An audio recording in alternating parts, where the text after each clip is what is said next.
Hey there, Tom here from Fibonacci-Traders.com here, daily market recap for January 24th. We will go over Tesla, we'll go over IBM, we'll go over SPY, Qs and the rest of the gang. So like, subscribe and stay tuned for the rest of the video.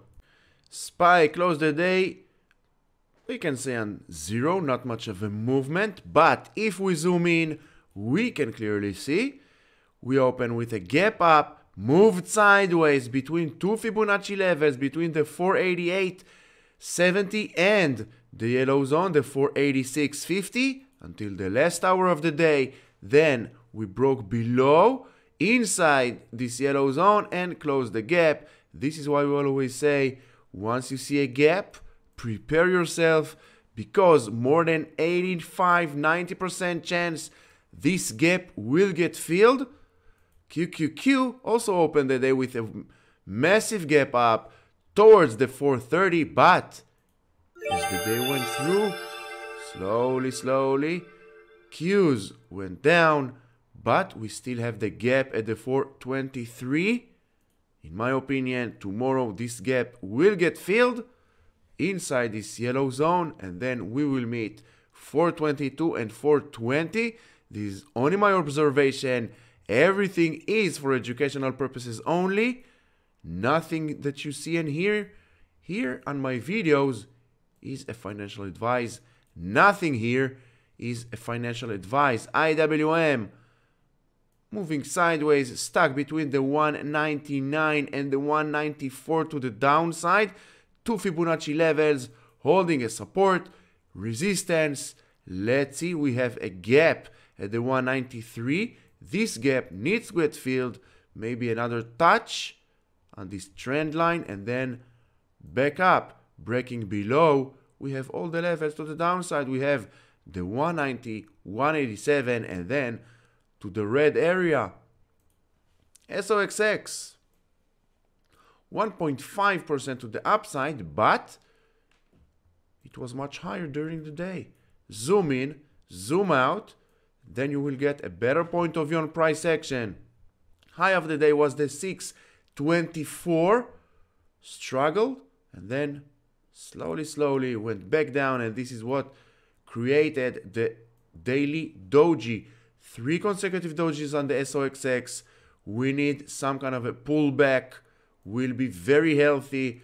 Touch and retesting the yellow zone as support before the next leg up. KRE, 1.16% to the upside, basically also moving sideways.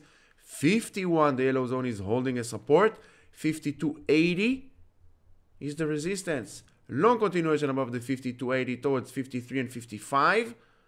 As long as we are holding above the yellow zone, above this lower trend line, we have ourselves a buy signal, and we have the green line to protect ourselves. This is our risk management. Bitcoin still under a very strong sell pressure below the yellow zone. The yellow zone now will act as resistance, as it was support. Now it will act resistance. 38,600 needs to hold the support, as it was resistance over here.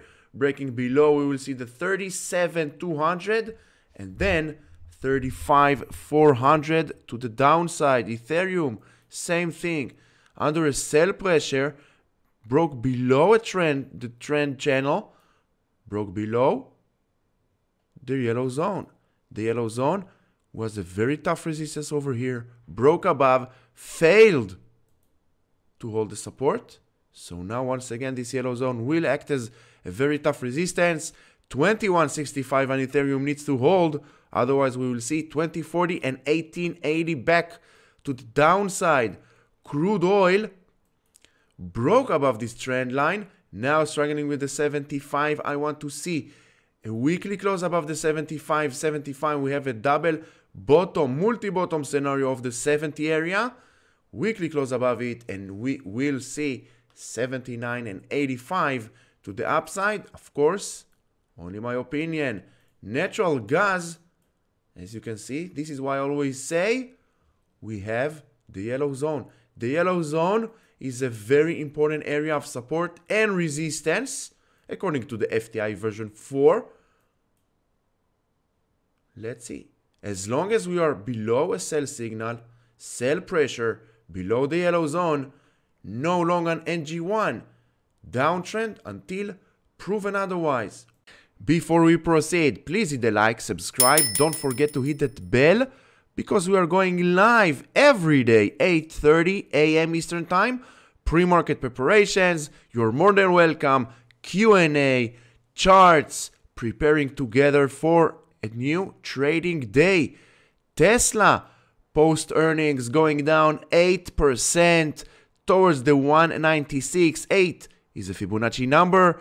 We went towards the Fibonacci support. All the way we are continuing sliding down on this channel. Inside this channel, next is the 184, and do not be surprised if you will see also 160 and 150 on Tesla. We have multi-top scenario since July of 2023. Multi-top scenario below. If the 190, 195 will fail to hold on Tesla, the same price action we got over here to the upside, you will get the same price action to the downside. This is why we have those trend lines, and this is why we have the Fibonacci levels to the future roadmap for future price action and future support. So embrace yourself. Do not be surprised if we will see Tesla 150. It's another 23% to the downside. Tesla can do it. 2-3 weeks. Just another Tuesday on Tesla. Netflix, on the other hand, went all the way to the 562. Top of the day, high of the day. Netflix was 13.5% to the upside. 13, once again, Fibonacci number. Went all the way to the Fibonacci resistance, 562. Now, this yellow zone needs to hold. The 530 needs to hold. Otherwise, we will go back inside the yellow zone, and then this gap will get filled. This is how Netflix looks on the intraday. Always zoom in, zoom out to get a better point of your price action. Once you zoom in, you zoom out, then you will become a better technical analysis because you will understand how price action moves on multi-time frames. This is how it moves. Netflix, 13.5% in the first 65 minutes, and then just slowly grinding down. But look at this green line, how it holds. Below it, we have the yellow zone. Below it, this gap will get filled. This is the beauty of the FTI. Everything you need, just one click away. One click away, you have all the Fibonacci levels to the downside and to the future. You have all the trend lines. Look at AMD, how this trend line holding as resistance, but it's a good resistance. It's holding resistance for the higher highs. We have the yellow zone to protect us. We have this green line to protect us as risk management. Everything just one click away. The FTI version 4, the future of technical analysis. Apple, 2 consecutive dojis, 196 is resistance. Now the 193 needs to hold the support. We are still good to go. Apple on long. You have all the signs that for now bulls are in control on Apple. We had a very nice double bottom scenario on Apple. Yellow zone is the next support. But as long as we are above yellow zone, we are above the green line, we are good to go long on Apple. Microsoft, 405 now is the resistance. 398 is the support. Same as Apple. Inside an uptrend channel, above the green line, above the yellow zone, do not look for short. If you look for short on Apple or Nvidia or AMD or Microsoft or all the rest of the big names, you are looking for trouble, because for now, include Shopify. Shopify is above the yellow zone, is inside uptrend channel, but here the FTI gives us a sell signal. It doesn't mean that we need automatically go short once we see a sell signal. FTI just helps us to understand that for now, more cautious is needed on Shopify. If you want to go long, wait. It's not the time to go long on Shopify. You need to break above the 83, 84 area, and then we will see long continuation to the upside. But the FTI protects us from FOMO and helps us to make much better decisions.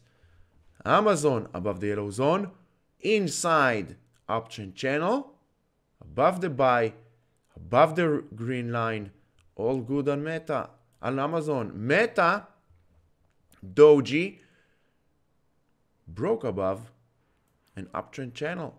Now this area, the 385, needs to hold the support. Otherwise, we will see 375 to the downside. This yellow zone needs to hold as support. Google 1.13% to the upside, also with a doji. Doji all across the board, ladies and gentlemen. And once we see doji, and all across the board we see the dojis. Netflix doji, Microsoft doji, Apple doji, Amazon, Meta, Google, doji. Doji after doji all across the board. Ladies and gentlemen, something big is coming. We don't know if it will be a massive break to the upside or pullback. Maybe 3-5% all across the board. A pullback will be very, very healthy at this point. Nvidia 2.5% to the upside, also with a doji, still inside this uptrend channel, holding above the green line, holding above the 572, the upper border of this yellow zone. 596 needs to hold, otherwise we will go and retest the 572, this yellow zone, breaking below a weekly close below the 571, and then we will see 555 and then 538 to the downside. Overall, if we can take a look on the SPY, doji on Monday, doji on Tuesday, today closed on a zero, went up, closed the gap, which means doji also on the 3 consecutive dojis on the QQQ, which means bulls are getting weaker. And when bulls are getting weaker, you know who's coming. Sellers. The bears are just around the corner. It doesn't mean that we are going to crash. It doesn't mean it's time to go short all in. It means pullback, cool off, super healthy. Look at the cues. Look at the SPY. Super healthy pullback before the next leg up. Bulls are still in control. So I hope you found this video helpful. If you did, like, subscribe. Don't forget to hit the notification bell. We are going live every day, 8:30 a.m. Eastern Time. Pre-market preparations. Until then, stay safe.